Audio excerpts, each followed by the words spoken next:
오늘 말씀은 느헤미야라는 분의 말입니다. 이분은 물론 성경을 기록하신 선지자이시기도 하시고요.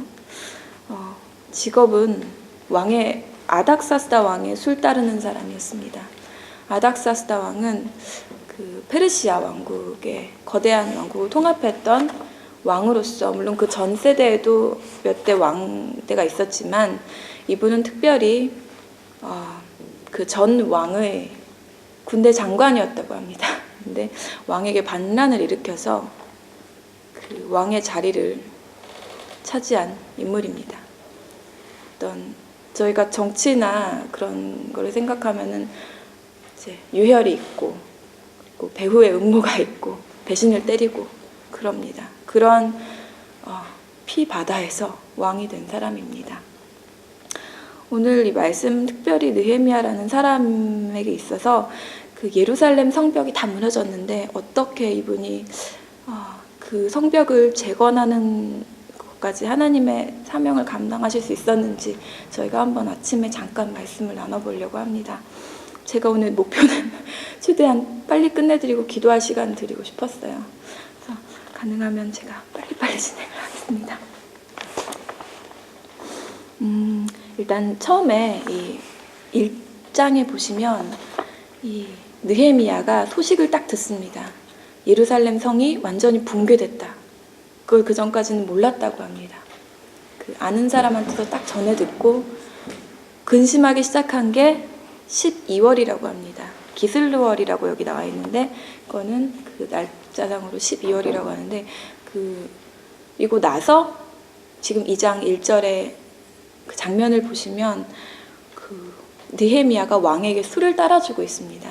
술 관원이라는 거는 왕의 옆에서 그 왕에게 술을 따라주는 사람인데 그 따라주면서 얼굴에 수색이 가득하니까 왕이 물어봅니다. 왜 이렇게 얼굴에 근심이 가득하느냐. 이 일이 있기까지 4개월이라는 시간이 있었습니다. 그 4개월 동안 느헤미야는 아마도 많은 이제 학자들이 생각하시기에는 계속 예루살렘 재건을 생각하고 있지 않았을까, 그거에 대해서 기도하고 그러고 있지 않았을까라는 분들이 많이 계십니다. 어떤 분들은 그 4개월 동안 주도 면밀하게 느헤미야가 계획을 했다, 그렇게 생각하시는 분들도 계십니다. 그래서 왕이 딱 물어봤을 때 어떻게 하냐면 여기에 군대 장관과 마병을 보내주시고 무슨 감독 아사에게 조서를 내려가지고 제가 잘 통과하게 해주시고 그런 말을 다다다닥 합니다. 그러니까 어떤 목사님들은 이 부분을 해석하시기를 이거 완전히 주도 면밀하게 다 계획을 했다. 그래서 왕이 묻자마자 딱 대답이 나올 수 있게 했다. 그렇게 말씀하시는 분들도 계십니다. 근데 저는 이 말씀을 잘 읽어보면서 과연 그 계획한 게 아니라는 생각이 들었습니다. 왜냐하면 그 중간 부분에 보면은 이 느헤미야가 얼굴에 수색이 가득하니까 왕이 이제 너 무슨 근심이 있느냐 하고 처음 물어봅니다. 그래서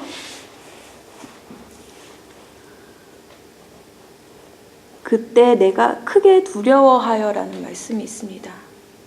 두려워한다는 거는 독일말로 그냥 그대로 제가 그 독일어 성경에서 찾아보니까 퓨어히텐 했다고 합니다. 왕의 앞에서 자기 목이 날아갈 것 같은 두려움을 느꼈다고 하는 겁니다. 만약에 내가 주도 면밀하게 계획을 했고 그 이후에 어떤 이렇게 되어져야 할 것입니다까지 확실하게 얘기를 했다면 여기서 이 장면에서 두려워하지 않았을 거예요. 근데 두려워했다고 합니다. 그것은 아마 왕이 그렇게 물어본 것 자체가 굉장히 의외였다는 거라고 저는 생각을 해요. 참 놀라운 것은 이때 왕이 그 느헤미야가 이런저런 발언을 했습니다. 사실은 제 고향이 다 불에 타가지고 성벽이 다 무너졌고 이러한 일에 있어서 제가 이렇게 얼굴에 수심이 가득한 겁니다 라고 얘기를 했을 때, 이 말을 했을 때 아마 느헤미야는 많이 고민을 했을 것 같습니다. 왜냐하면 정치적인 발언이 될 수도 있기 때문입니다. 그때에 한마디로 일본의 지배하에 있는 이제 한국이라고 보시면 되고요. 무너진 성읍을 재건하겠다는 건 특히 예루살렘 성, 그 당시에 유대의 민족에게 예루살렘 성은 전부와도 같은 것이었습니다. 그것을 다시 재건하겠다는 그런 말씀을 드렸을 때 왕이 어떻게 반응을 할까? 반역입니다. 솔직히 어떻게 생각하면 그 자리에서 내 목이 날아갈 수도 있고, 그럼에도 불구하고 느헤미야는 얘기를 했습니다. 더 놀라운 것은 왕이 그것을 그 전에 왕이 물어봅니다. 죄송합니다. 그 전에 왕이 불에 탔다는 거를 듣고 너는 뭐를 원하느냐 하고 물어봅니다. 너는 뭘 원하느냐. 저는 그 말이 굉장히 놀라웠어요. 한낱 노예입니다. 포로로 끌려와서 술 따르는 일이나 하고 있는 노예에게 왕이 네가 뭘 원하냐고 물어봤다는 거는 대단한 일인 것 같습니다.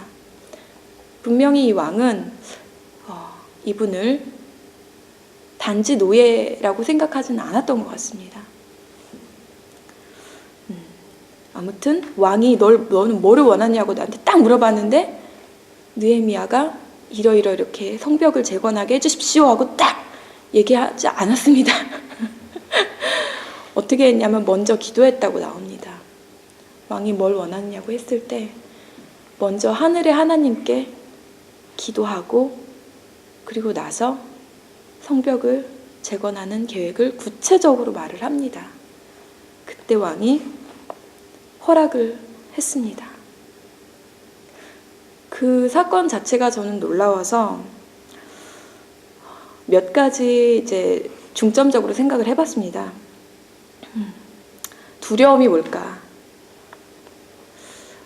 얼마 전에 어떤 영화를 봤는데 거기에서는 그 두려움은 과거에 얽매이고 사로잡히는 거란 얘기를 들었습니다. 과거에 내가 실패했던 경험, 그리고 어른들의 충고, 나보다 나이 많은 사람들의 충고겠죠. 그리고 내가 이제까지 생각해왔던 것들, 사회적인 통념, 그런 것이 점점 한 사람을 두렵게 만듭니다. 예를 들어서 어린아이들이 가장 두려워하는 게 뭘까요? 한나가 가장 두려워하는 게 뭘까요? 장모님. 아이들이 가장 두려워하는 게 뭘까요? 없습니다. 놀랍게도 없습니다. 아이들은 두려움을 모릅니다. 왜냐하면 실패했던 경험이 없기 때문이에요. 물론 혼난 기억은 있겠죠. 근데 그 기억이 쌓여서 두려움이 되기까지는 굉장히 많은 시간이 필요합니다. 그에 반면 어른들은 쉽게 두려워합니다. 나이가 들수록 그 불안한 거를 불안해할까봐 불안해하는 걸 노파심이라고 하죠. 그 말이 참 저는 재미있다고 생각합니다. 노파심에. 왜 그렇게 두려워하는 걸까요? 실패를. 오늘 두려움에서 벗어나기 위해서 느헤미야는 기도했습니다. 네.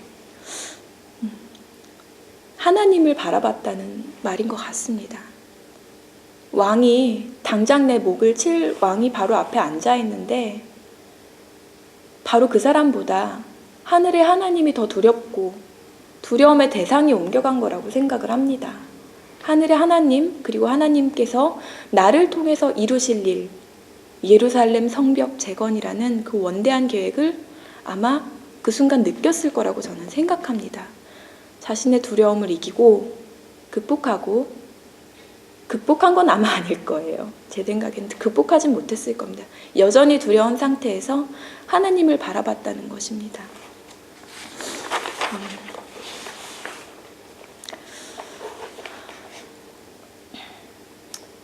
오늘 말씀을 제가 빨리 정리를 한번 해드리겠습니다. 느헤미야는 어떤 사람이었는가? 왕이 높은 사람이 관심을 가질 만한 사람이었다는 것입니다. 지금 여기 앉아 계신 분들 중에는 연세도 있으시고 그리고 남을 부려보신 분도 계실 겁니다. 직원의 입장에서 일을 하는 거랑 보스의 입장에서 일을 하는 건 틀립니다. 내가 며느리의 입장에서 집안일 하는 거랑 시어머니 입장이 돼보는 건 틀리다고 생각을 합니다. 어른의 입장. 왕은 한 나라의 최고 어른입니다. 그 왕에게 예쁨을 받은 사람, 그 왕이 좋아했던 사람, 특히나 제가 아주 처음에 말씀드린 것처럼 피바다 정권 위에서 권력을 쟁취한 사람이었습니다. 이 사람에게 이 사람이 관심을 가질 만한 사람이었다. 겉과 속이 아마 같았을 거라고 생각합니다. 여기 앉아 계신 분들이 생각하시는 아마 좋은 사람의 이미지가 있을 것입니다. 나는 이런 사람이 되어야겠다. 하나님 앞에서 나는 진실해야겠다. 감사해야겠다. 아마 우리가 생각하고 있는 어떤 그런 상상하는 그런 아마 사람이었을 거라고 저는 생각합니다. 진실하고 의인이었고 노아나 아브라함처럼 많은 악인 중에 하나님 보시기에 의로운 사람. 우리가 교회 같은 단체 생활을 하다 보면 겉으로만 열심히 하는 사람도 분명 보입니다. 그게 우리 같이 이렇게 일을 한 사람 중에는 어쩌면 안 보일지도 모르겠지만 내가 책임을 맡고 있다 보면 그게 보이게 될 것 같습니다. 네, 그래서 느헤미야는 책임을 질 수 있는 사람, 그리고 왕이 관심을 가질 만한 사람이었습니다. 두 번째로 이제 두려움에 대해서 말씀드립니다. 과거에 사로잡히는 거. 느헤미야도 전쟁을 겪은 사람입니다. 느헤미야는 노예로 끌려와서 모진 풍파에 자기 중에 동료들 중에 죽은 사람도 많았을 거고 험한 경험도 많이 했을 겁니다. 왕의 술 따르는 시종으로 들어가기 전까지 그 밑바닥 생활도 아마 했을 거라고 저는 사려됩니다. 네, 사회를 겪지 않은 사람이 아닙니다. 그런 사람이 에스더처럼 죽으면 죽으리이다 하는 마음으로 왕 앞에 나아갔습니다. 두려웠겠죠. 그러나 그 두려움을 대처하는 것, 하나님을 바라보았다는 것입니다. 우리가 두려워할 수 있습니다. 두려움은 내 안에 여전히 있습니다. 일이 잘못될까봐, 내가 노력한 대로 되지 않을까봐 두려워합니다. 저도 두렵습니다. 저도 하루하루가 매일매일이 너무나 두렵습니다. 그러나 오늘 말씀에서 하나님은 세상을 바라보지 말라고, 권력을 바라보지 말라고, 정치 생각하지 말라고 하십니다. 기도하라고 하십니다. 하나님만 바라보라고 하십니다. 하나님과 나, 너와 나 1대1이 되자고 말씀하십니다. 마지막으로 말씀드리고 싶은 것은 우리에게 어떤 문제가 있습니다. 예루살렘 성벽을 재건해야 합니다. 그 문제를 노예의 입장에서 볼 것이냐, 책임자의 입장으로 볼 것이냐, 오늘은 그거 하나 마지막으로 말씀드리고 싶습니다. 세월호가 침몰을 했습니다. 많은 사람들이 비판을 합니다. 우리나라 시스템이 어쩌고 저쩌고, 정치인이 어쩌고, 대통령까지 욕을 합니다. 그러나 그 중에 과연 그럼 당신이 고쳐봐 했을 때 고칠 수 있는 사람이 있을까요? 느헤미야는 바로 오늘 내가 고칠 준비를 하고 있었던 사람입니다. 어떤 문제가 있을 때 책임자의 입장에서 내가 노예의 신분이 아니라 노예의 입장에서 내가 뭘 할 수 있겠어. 그냥 쉽게 비판만 합니다. 그게 아니었습니다. 느헤미야는 오늘 그 일을 내가 완수한다면, 만약 하나님께서 그 일을 내게 허락해 주신다면 이라고 생각하고 4개월 동안 왕 앞에 나가기 전까지 기도하고 어쩌면 준비했던 것 같습니다. 그런 마음을 주신 이유도 하나님이시고 그런 마음을 받아서 실로 놀라운 업적을 이루신 것도 오늘 하나님이십니다. 느헤미야는 그 사실을 알았습니다. 그리고 오늘 온전히 사용되는 모습을 보여줍니다. 오늘 같이 이렇게 자리에 나와서 하나님 말씀을 나누게 된 거 정말 감사하고 영광이고 두렵게 생각합니다. 오늘 이 말씀을 하나님께서 주신 이유는 저부터 깨달으라고 하신 것 같고요.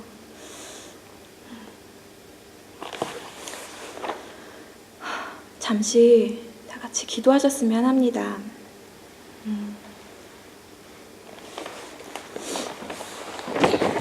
이 시간 다 같이 기도하시기를 원하는 내용은 저희 교회 이 자리에도 두려움 있는 사람도 있을 것입니다.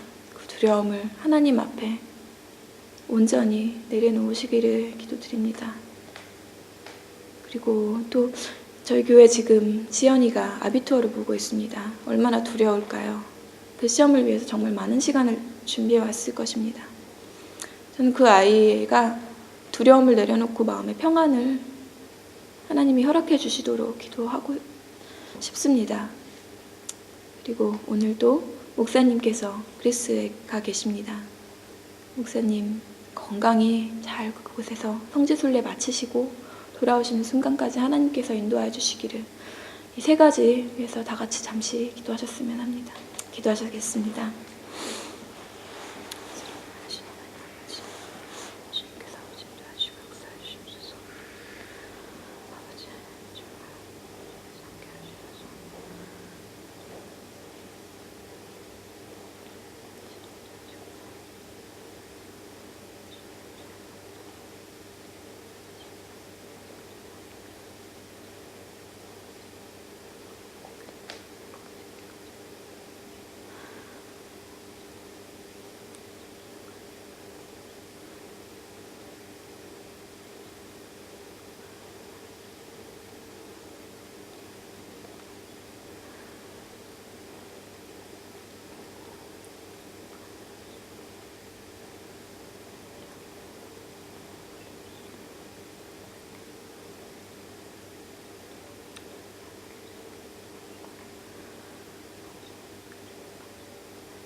사랑이 많으시고 인자하신 하나님, 오늘 저희가 이 자리에 새벽 기도로 다 같이 모였습니다.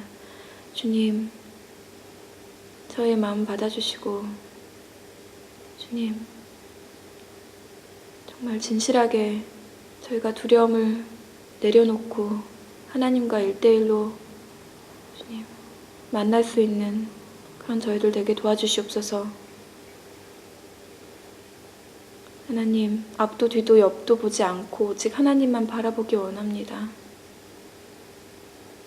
아버지, 저희에게 저희들의 두려움을 내려놓을 수 있는 오늘 하루가 될 수 있게 주님 도와주시옵소서. 지연이 아비투어 잘 볼 수 있게 하시고 우리 성목사님 그리스 성지순례에 잘 다녀오실 수 있도록 도와주시옵소서.